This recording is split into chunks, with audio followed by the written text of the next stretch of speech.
Chicago and Western Indiana Railroad swing bridge crosses the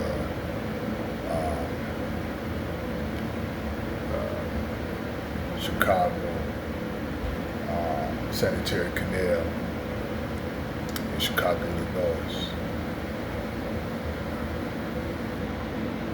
Yeah, so look at this swing span. Yeah, this is a nice one. Yeah.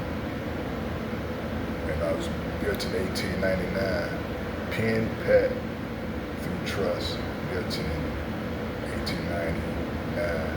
Belt Railway of Chicago, original Chicago Western Indiana Railroad.